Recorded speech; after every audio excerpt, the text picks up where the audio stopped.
Good morning. It's already Sunday, February 20th, 2011 if you live in Australia.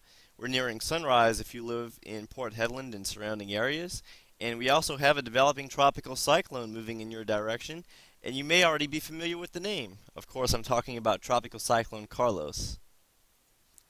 This has been a fairly active satellite frame for the past several days, and today is no exception. Fortunately, although Tropical Cyclone Diane has become a much more organized and stronger cyclone, it is not affecting any land masses, and as you can see, it's ever so slowly moving out to sea and will eventually be absorbed by a non-tropical trough. So we're not that worried about that storm system, so we're not going to talk about that one so much anymore. Nevertheless, Carlos is the one that continues to hang around and give us the most problems. As always, the circulation seems to be over land, but that's going to change really soon, as for the past couple of days the models have shown a more westerly track, which is going to place the center of circulation over the Indian Ocean, which will give it the opportunity to re-intensify. Here's the latest water vapor imagery, and upper level conditions continue to look favorable for re-intensification once over open water. We still have a lot of upper level ridging aloft, so that looks good. Here's a look at the main steering layer, and you can see why we expect a continued westerly motion over the next 72 hours. We still have a persistent mid-level ridge that the models have really ramped in intensity over the past couple days, so that's going to keep the storm on a westward heading for at least the next day or so, before it begins to curve more toward the southwest, and we'll get into some of the model guidance in a moment. Here's a quick look at Diane, however, and this is the strongest the storm is ever going to get. The Joint Typhoon Warning Center has initialized the storm at about 85 knots. And you can see a fairly well-defined eye, and it's actually a pretty small system, at least the inner core is. The outflow channel is extending well to the south due to some wind shear from the north. But the overall winds are not extending that far from the center, or at least the strongest, most damaging winds. And again, we're not expecting this to come anywhere close to Western Australia at this point. It's already moving out to sea. Now this is the latest zoomed-in infrared of Carlos, and Carlos isn't the healthiest of systems this morning. Much of the convection is well displaced away from the center to the west and north, whereas the circulation, the primary low-level circulation, is in this general area, and it's lacking some convection. And if you look at the radar, there's really not that much rainfall near the center. But once again, as that circulation moves back over open water, it's still more than well defined enough to take advantage of favorable conditions. Here's the latest thinking from the Bureau of Meteorology, and of course they have a more western track over the next 24 hours, and within 24 to 36 hours they expect Carlos to re-intensify into a Category 1 cyclone just northwest of Broome. Thereafter they expect more of a bend toward the west-southwest and eventually the southwest toward the Pilbara coast, where I would not be completely surprised if we're dealing with the Category 2 cyclone by that point in time. Here's the latest 12Z GFS forecast, and at the initial hour we see Tropical Cyclone Diane to the west, the broad remnant low of Carlos over now Western Australia, starting to move into that area. As we go into 24 hours, it's beginning to enter the open waters. By 30 hours, this is the current time, it's really beginning to intensify. You see those surface pressures beginning to decrease.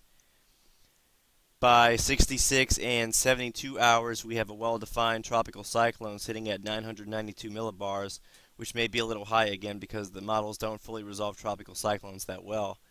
And it's sitting just to the north of Dampier and Port Hedland.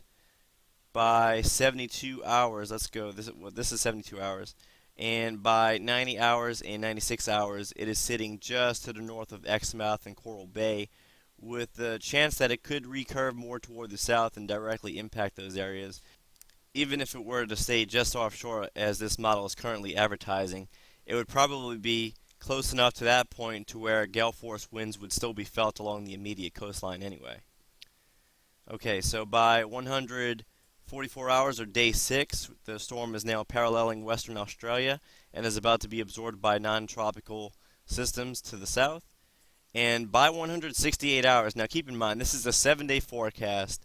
The models are really not that good that far out. But nevertheless, just keep a close eye on this area because that's the next area of broad low pressure that the GFS is now beginning to show. So that may be the next storm system to watch after we're done with the most recent storms. Here's a quick look at the 12Z no gaps. By 48, well, this is 60 hours. We see that Carlos is really intensifying over the southeast Indian Ocean. That is in much agreement with the previous GFS forecast I just showed. This is 78 hours, 84 hours, 90 hours, and 96 hours. So almost perfect agreement with the GFS model. By 120 hours, it's just off the coast of Onslow, Exmouth, and Coral Bay, and it's beginning to bend more toward the southwest. So we're dealing with basically the same exact forecast as the GFS.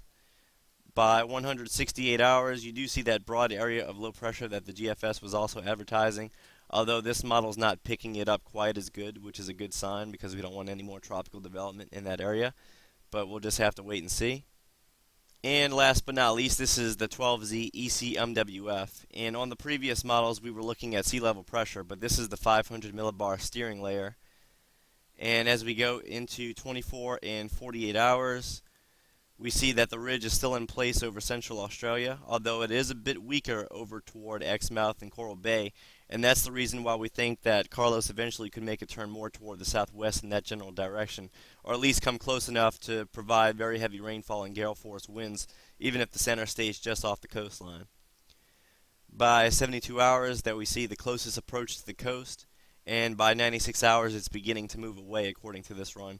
And again, you can see the scenario quite well. The ridge is anchored off to the east, and the flow around the ridge is this general way, and therefore the storm is turning southwest. And then by 120 hours, we're seeing the storm system moving away from the coastline. By 120 hours, we're beginning to see that broad area of low pressure. You can also see this here at 500 millibars. And by day 6, it's becoming a little bit better established. And if we look at the 850 millibar vorticity, you can also make out that broad area of low pressure. So, to recap, Tropical Cyclone Diane is now at peak intensity but is moving away from all land masses. Carlos is about to begin to re-intensify as it reemerges over the southeast Indian Ocean and may potentially threat portions of Western Australia as a Category 1 or 2 cyclone in a couple days.